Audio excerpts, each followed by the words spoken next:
todos.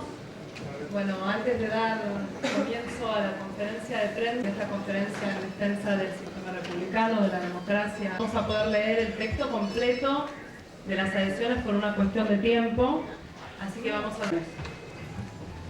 Tenemos la adhesión de la agrupación GEN, Generación para la Emancipación Nacional.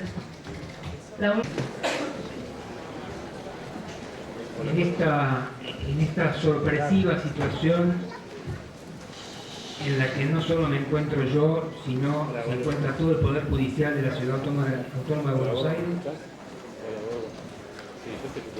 traté de ordenar mi exposición y por lo tanto sin pretender avasallar la actividad de los periodistas me formulo varias preguntas.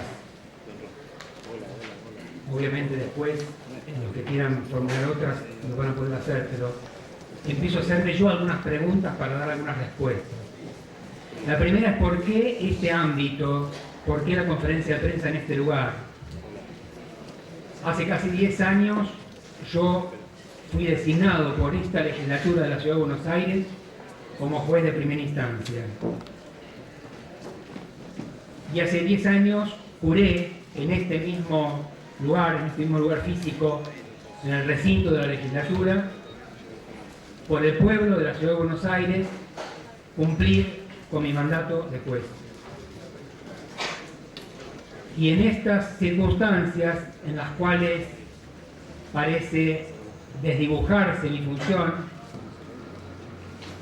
yo tengo que venir, considero, al origen para decirle a los legisladores, para decirle al Poder Legislativo que el juez designado hace 10 años, sin un proceso constitucional de remoción, comienza a ser un juez virtual. Por eso el lugar seleccionado. La denuncia pública en la legislatura tiende a activar todos los mecanismos que sean resorte de este Poder Legislativo para cesar con esta situación claramente inconstitucional, claramente arbitraria. La segunda pregunta que me formulo es ¿cuántas lecturas se pueden hacer de esta situación? Y como casi todas las realidades, permiten múltiples lecturas. Yo lo que voy a adelantar es que mi lectura, no es porque sea la única que tengo también muchas lecturas, pero mi lectura en este lugar va a ser estrictamente jurídica. Si la legislatura, si otros poderes, si los partidos políticos, las organizaciones sociales quieren y deben hacer otras lecturas, es válido que lo hagan. Yo en este lugar voy a restringirme a hacer una lectura de tipo jurídico. ¿Qué es lo que vengo a denunciar? Vengo a denunciar que a través de una maniobra procesal, el gobierno de la Ciudad Autónoma de Buenos Aires me ha desplazado de mi función de juez, ha generado, mediante un artilugio, un juicio por supuestos intereses no percibidos del gobierno en razón de un embargo que yo le trabé por construcción de viviendas populares, dicho sea de paso, y en base a ese juicio que iniciaron el día 3 de septiembre, en el mismo momento en el que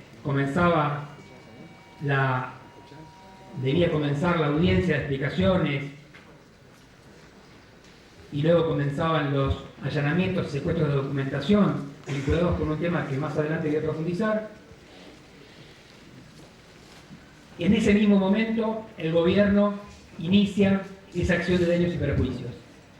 Y lo que podía haber parecido un acto casi folclórico de iniciar una acción de daños y perjuicios contra un magistrado por un tema en el cual no está ni probado el error judicial, ni acreditada la ilegalidad de mi decisión, sino todo lo contrario, en ese contexto, al día siguiente, es decir, el 4 de septiembre, se preavisa a las secretarías del tribunal a mi cargo que van a arreciar recusaciones masivas motivadas en la existencia de ese juicio, que es el juicio que arma el propio gobierno de la ciudad.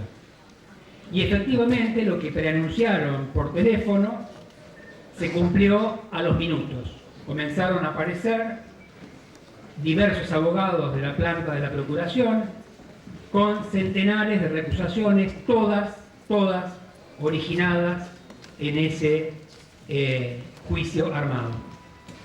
Para esto tomaron como base una prescripción del Código Procesal que dice que las partes pueden recusar a un juez cuando exista un juicio, un pleito previo, un pleito anterior, obviamente que una a alguna de las partes con el juez.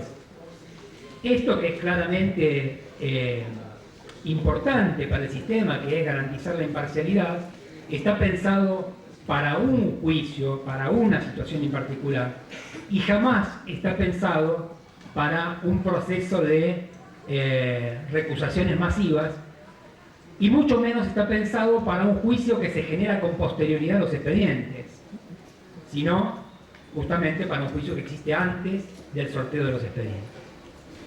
Esto no lo digo yo, lo dice la jurisprudencia, lo dice la doctrina, lo dicen los académicos, lo dicen los más serios exponentes del derecho, no solo argentino, sino comparado. Entonces es evidente la actitud de desplazamiento, y si no era evidente y se podía suponer un error, lo más sorprendente es la forma desembosada y expresa en la que el máximo exponente de la Procuración de la ciudad, es decir, el abogado de la Constitución para la ciudad, el órgano asesor constitucional de la ciudad, dice claramente en reportajes que no desmintió, por lo menos yo no estoy en conocimiento de ninguna desmentida, dice: hicimos esto porque queremos que este juez, yo, no se encargue de ningún tema más que involucre a esta administración. Entonces, si podía haber alguna duda sobre si esto era un error de algún abogado trasnochado, sobre si esto era alguna posibilidad de cierta confusión normativa, no, es muy claro. Pese a lo grosero, pese a lo infundado, pese a lo técnicamente improcedente, es muy clara cuál es la orden política. Y la orden política es: como no podemos enjuiciarlo, o por lo menos no queremos pagar en este momento el costo político de hacer un juicio político, valga la redundancia, entonces, ¿qué hacemos? Lo dejamos sin expedientes. Se va a quedar manejando a su personal o regando a las plantas del despacho. Este es un poco el mensaje que trasunta la decisión.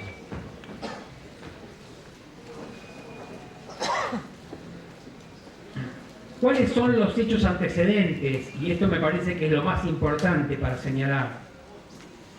¿Qué es lo que desencadena esta situación? Ya hemos tenido varias situaciones irregulares, algunas manejadas a través de la prensa, otras manejadas con recusaciones en mi persona y en la de otros magistrados, otras vinculadas con amenazas de juicio político, que no son muy alejadas en el tiempo. Para el que tenga memoria, lo va a recordar. Pero hay una situación puntual que tiene que ver con un expediente, que tiene que ver a su vez con un hecho dramático, que es el incendio de Villa Cartón, en el cual el Ministerio Público, tanto el tutelar como la Defensoría Oficial, acá se encuentra presente el Defensor General, el doctor Kesterman, a mi derecha, han venido denunciando sistemáticamente violaciones a los derechos humanos en el conjunto de personas que habitan, y yo en esto quiero ser muy preciso y muy claro, habitan en un centro de evacuados oficial del gobierno de la ciudad. Villa Cartón no es, en este caso, una villa, sino un centro de evacuados, al que el imaginario colectivo le puso centro de evacuados de Villa Cartón, pero tiene un número de decreto de la gestión anterior, en la cual se conforma porque más de 300 familias quedaron sin vivienda en razón de un incendio. y hubo muertos, y ustedes deben recordar la historia. Bueno, en ese contexto, el gobierno de la ciudad generó un centro de evacuados. Ese centro de evacuados, y lo voy a decir sin ningún eufemismo, cumple hoy con todos los requisitos para violar la mayoría de los derechos humanos de los cuales nuestro país es signatario y obligado, no solo, obviamente, por el derecho interno, sino por el derecho internacional. Hacinamiento, desnutrición, problemas de acceso a la educación, por supuesto el tema de vivienda, falta de agua potable, falta de controles de salud y de servicio de salud, etcétera, etcétera, etcétera. Y les pido un favor para todos los que tengan alguna duda. Hay dos formas de disipar la duda. La primera es consultar un expediente que es público, aunque ya no esté más en mi despacho. Es un expediente público, lo puede ver cualquiera. Tiene grabado, por suerte, porque no quisimos perder la evidencia, tiene grabada toda la prueba, está filmada, todo lo que yo estoy diciendo está filmado. Hay fotografías. Pero el que no quiera tomarse el trabajo de ir al juzgado a ver el expediente, puede ir directamente al lugar. Está muy alejado, está en el Parque Roca, está muy alejado de todo. Pero hay 335 familias, multiplican por 3 o 4 personas como mínimo cada conjunto familiar. Hay centenares de personas hacinadas en total indignidad en ese lugar. Las denuncias del Ministerio Público, las denuncias de la Defensoría del Pueblo de la ciudad han sido sistemáticas y permanentes. Los incumplimientos se han intimado también en cabeza del señor jefe de gobierno y de sus ministros. Hace unos días murió un menor de 4 meses de edad que careció de asistencia médica. 5 meses antes de que naciera este chico, de nombre Javier, 5 meses antes de que naciera, el tribunal le había ordenado al gobierno de la ciudad un servicio permanente médico, pediátrico y clínico en el lugar. Repito, es un centro oficial del gobierno de la ciudad. Es inexcusable que en un lugar donde se encuentran más de 1000 personas día y noche no haya un médico. No hay accesibilidad para las ambulancias, no hay accesibilidad ni para entrar ni para salir. Lo denunciamos, lo denunciaron, mejor dicho, los miembros del Ministerio Público, lo ordenamos judicialmente, lo intimamos, lo denunció en sus informes la Defensoría del Pueblo y siempre la argumentación fue la misma. No hay seguridad para los médicos. Fíjense ustedes la gravedad de tamaña afirmación, que el propio gobierno diga que en sus ámbitos carece de seguridad para poder brindar asistencia médica. Frente a eso, el juzgado ordenó el control policial, cosa que se dio. El control policial existe y está acreditado. Sin embargo, se continuó con la misma argumentación. No hay seguridad. Y entonces no mandamos a nadie. Y bueno, llegó el día en que alguien precisó. Y ese alguien se llamó Javier. Y ese alguien se ahogó. Y su madre recorrió todas las tiras, porque así se le llama a los lugares, no son manzanas, son tiras, recorrió todas las tiras con el bebito en sus manos y no logró que nadie la atendiera, concretamente porque no había nadie para atenderla.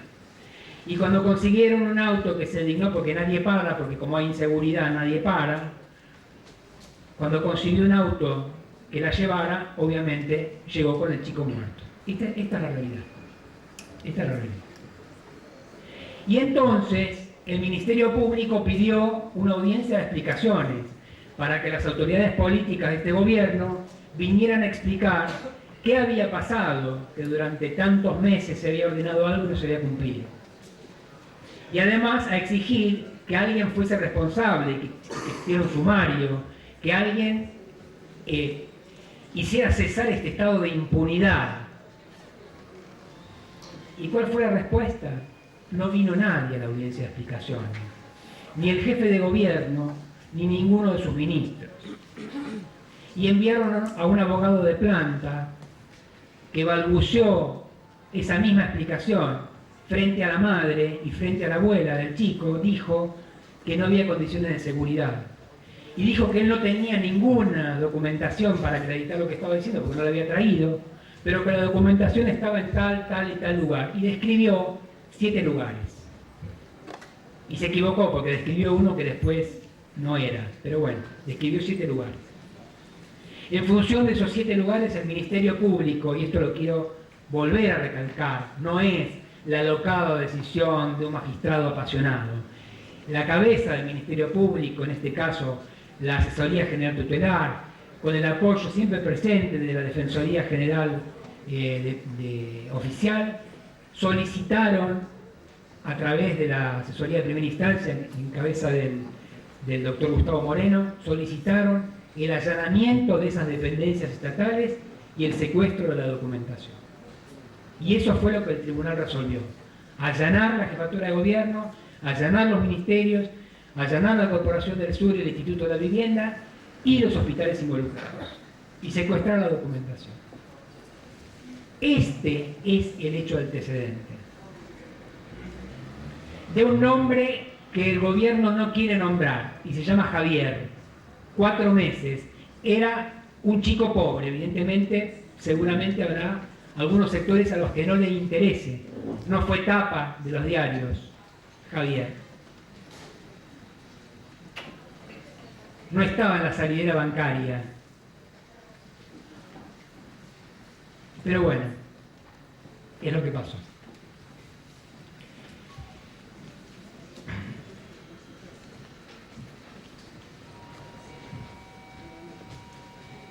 ¿Por qué el tema es grave? Es grave, primero, por lo que implica desde lo humano, para mí. Quiero despojar la cuestión ya hasta de lo jurídico.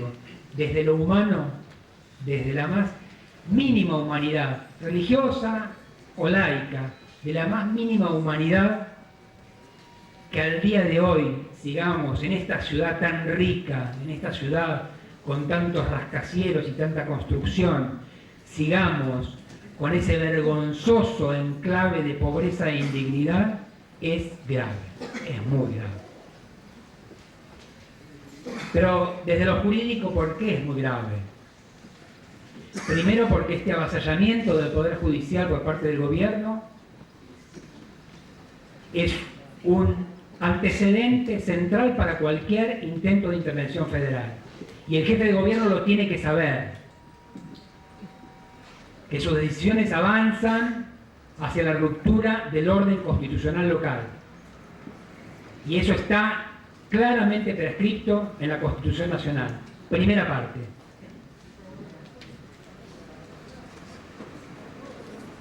La cláusula federal de la Convención Americana de Derechos Humanos pone, ante esta situación, en evidencia el riesgo de responsabilidad internacional del Estado Nacional argentino por violación a los tratados de derechos humanos, con jerarquía constitucional a partir de 1994.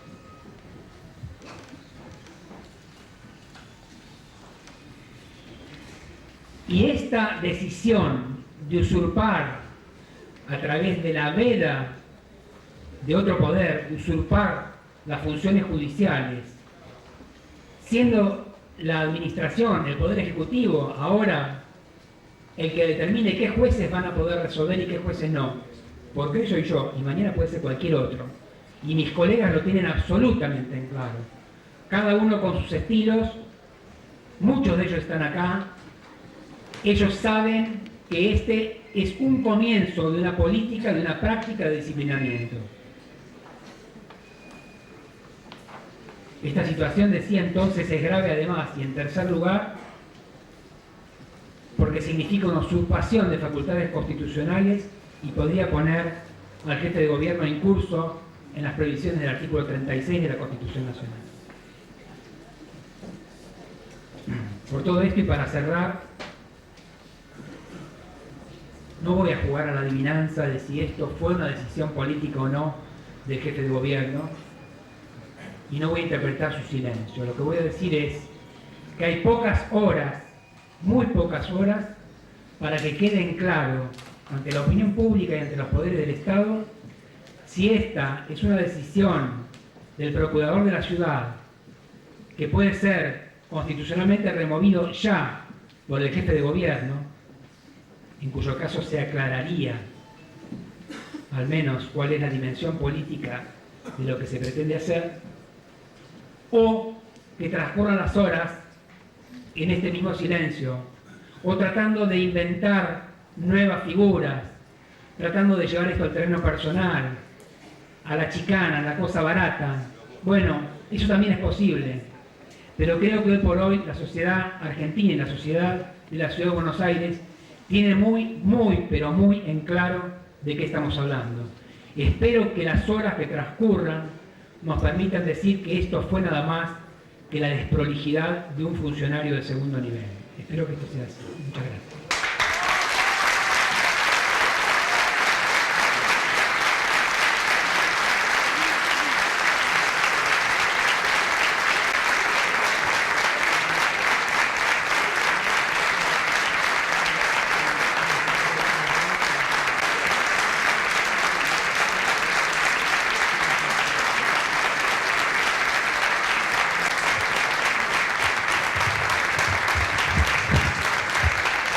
El punto en el que usted trata el tema de los derechos humanos. Usted está diciendo que el gobierno nacional, a partir de la muerte de Javier, puede estar interviniendo algún sector de la ciudad de Buenos Aires, ¿es así?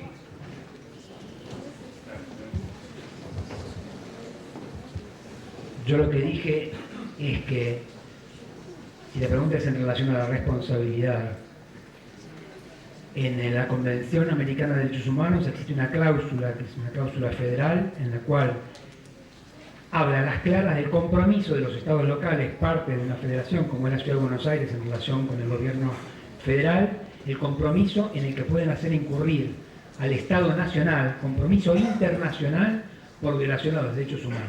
O sea, el hecho de que exista una violación sistemática de derechos humanos en un grupo que se encuentra en la Ciudad de Buenos Aires no exime al Estado Nacional de su responsabilidad internacional. Eso es lo que dije. Absolutamente. Si hace casi un año que se viene intimando a la subsanación y lo único que se demuestra es el incumplimiento, es sistemático. Buenas tardes. Usted habla del Procurador General de la Nación, ¿entiende? De la ciudad, perdón, de la ciudad, mil disculpas. Detrás de él, digamos, está la espalda de Mauricio Macri. ¿Esto es para usted de parte de Tonelli o ya es una dirección del jefe de gobierno de la ciudad?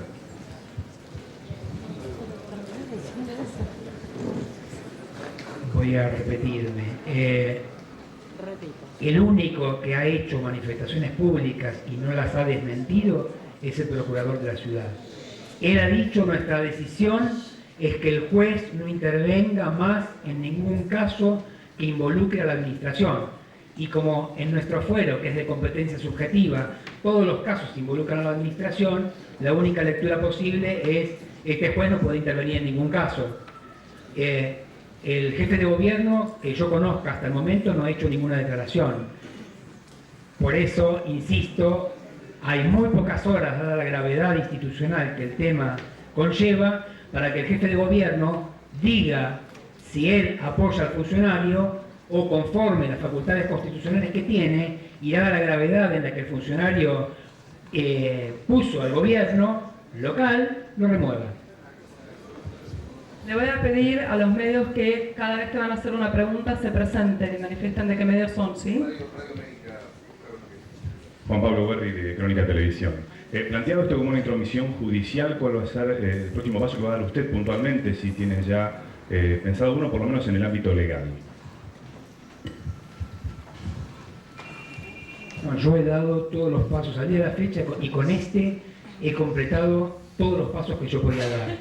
Denuncié la situación al Consejo de la Magistratura de la Ciudad, denuncié la situación ante el Tribunal Superior de Justicia, denuncié la situación a cada uno de los legisladores y en este momento lo hago formalmente a la legislatura y públicamente a la sociedad de la Ciudad de Buenos Aires. Más no puedo hacer, yo ahora me limito a esperar cuál es la respuesta institucional de cada uno de los poderes.